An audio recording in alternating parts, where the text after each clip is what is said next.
What it do, wrestling fans? It's your Antichrist of awkwardness, Paradox Moxley, coming at you with something a little bit different today. I'm still on the subject matter of wrestling, but I'm gonna shy away from WWE a little bit. I wanted to talk about Lucha Underground. Lucha Underground's a show that debuted on the El Rey Network October 29th. Not too long ago, that I think they've only had about 3 or 4 episodes. I'm pretty sure I'm caught up now. Now check your local listings. I know around here the only way to get it's on DirecTV. I don't have DirecTV, but luckily Time Warner has their on-demand program, and they have El Rey on demand. So I'm all the way caught up now. Yeah, I think the show is fantastic. It's something different. It's something refreshing. And I've heard a lot of people joke around that, in their first 2 episodes they were already outdoing TNA. I don't know as far as ratings. I know it's a lesser known channel. I'm not sure what time slot. I'm pretty sure it comes on Wednesdays and Sundays. Spanish version comes on Sundays. I only watch the English version because I like to hear the commentary. Commentary is done by Matt Stryker and Vampiro. Vampiro's a little bit awkward, um, especially the first episode. Matt Stryker is natural. Matt Stryker's always been a great commentator. I know he gets a lot of mixed reaction. He's got a lot of haters out there, and I wanted to get one of those T-shirts that said Matt Stryker's wiener when when that the incident happened with when the picture of his wiener was all over the internet. Anyhow, Matt Stryker and Vampiro are not the only two that resurfaced from the mainstream United States wrestling. This is not entirely, all Spanish lucha libre. Uh, Johnny Mercury, uh, John Morrison resurfaced as Johnny Mundo.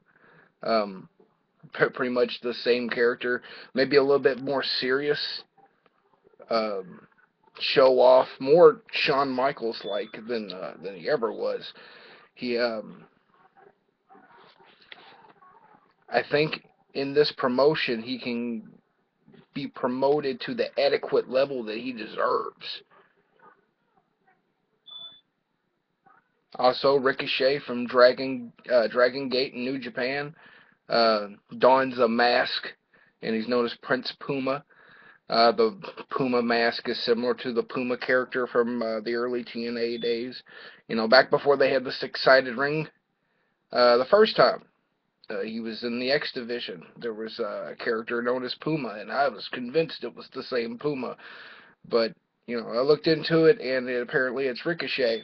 And I've looked up some of Ricochet's matches. He's pretty fucking incredible. And putting him in the ring with John Morrison is gold. That was their first main event, and I mean, they know what they have as far as talent, and they have a lot of talent. They have a shitload of talent on this show. Cortez Castro, which I've never heard of before, he's in a three-man stable. Our first stable, which came out and destroyed the two guys in the main event, which was John Morrison and Prince Puma, which was Cortez Castro, Big Rick, which is Ezekiel Jackson from his WWE run. Yeah, I know he turned up in TNA and did that angle with Gene Snitsky where he joined Dixie Carter. And I know those guys that I don't think they were promised anything, but they wasn't called back. I know they felt really fucked over because of it. So it's good to see him working again, even though he's virtually useless. And the third man, just simply known as Cisco, who apparently Cortez and Cisco were a tag team of some kind. They're always together. They're pretty impressive, but according to the things I've read, they're both relatively, fresh, especially Cisco. I think this is the first stint Cisco is doing in professional wrestling. So, we'll see where he goes with that. We also see Chavo Guerrero, who is being promoted as what I'm viewing as one of the top heels of the company, uh, which is good. I mean, they're affiliated with AAA, so I'm assuming a lot of these guys already worked for AAA, but I'm not so sure that Chavo did, because Chavo was with TNA not so long ago. I know he's been on the indie circuit here and there, but it's good to see him in a top role, and where somebody's not using him as a joke. I know TNA tried to push him to the moon, but it was the wrong time.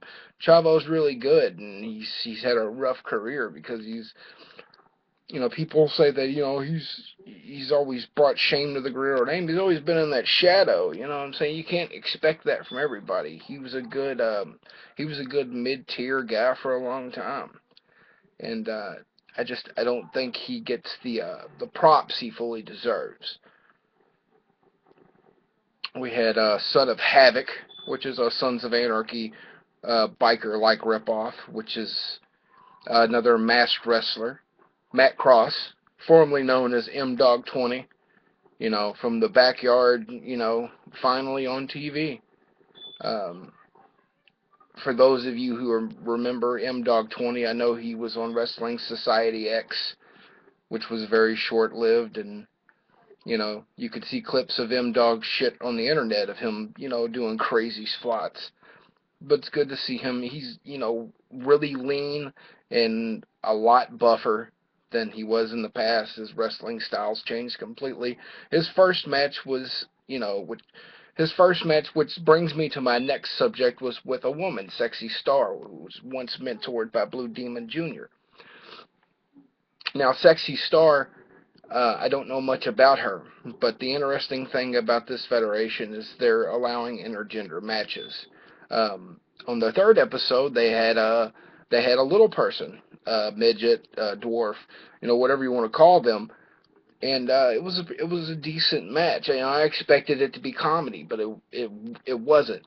It was it was really something else. I mean, there's so much going on in this Fed. It's hard to condense it because there's already been 3 episodes. Now, I wanted to review the premiere, but I wasn't fully caught up. I think I saw the second episode first, and I just saw the third, and I saw the first, and it's just blah blah blah blah blah blah blah blah blah. We have Mil Muertes, which translates to 1,000 deaths. Mil Muertes has a cool-ass backstory. By the way, it's just Ricky Banderas in a mask.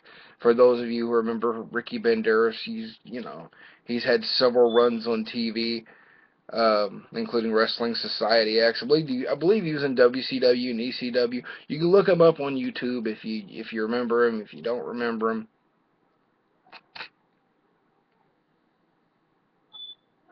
he is our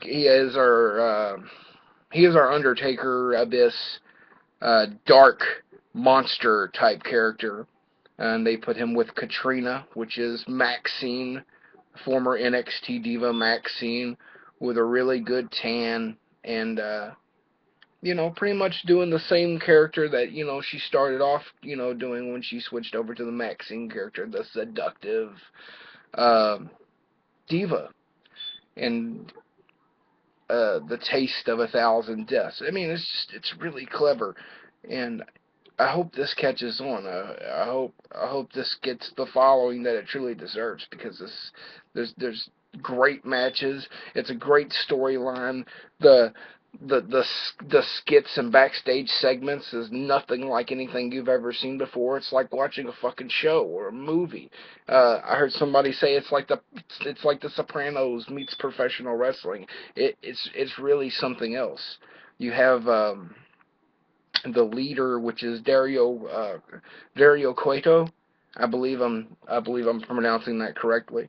And not the leader, but it's his temple that they are wrestling in. He's the guy with all the money. He is the authority, if you will. And he hasn't really aligned himself with anybody. He wants violence, and That's basically what he said. You know, this is about honoring ancient traditions, you know, of courage, honor, and his personal favorite, violence, which was perfectly fine with all the wrestling fans in the arena. So he's a heel, but it's hard to explain. It kind of feels like Paul Heyman. In no way am I comparing him to the genius of Paul Heyman, but it kind of feels like how Paul Heyman's character felt in the ECW arena back in the day on those episodes. You know, it was obvious he was going to give them what they wanted, but they hated him anyways. You know, Vince could never really pull that character off on TV. He always had problems with it. He could get heat, but he couldn't twine like that with his authority role.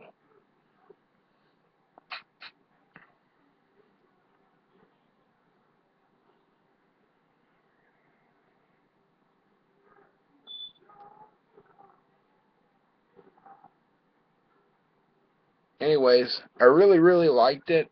I really recommend that you check it out if you like WWE, if you like NXT.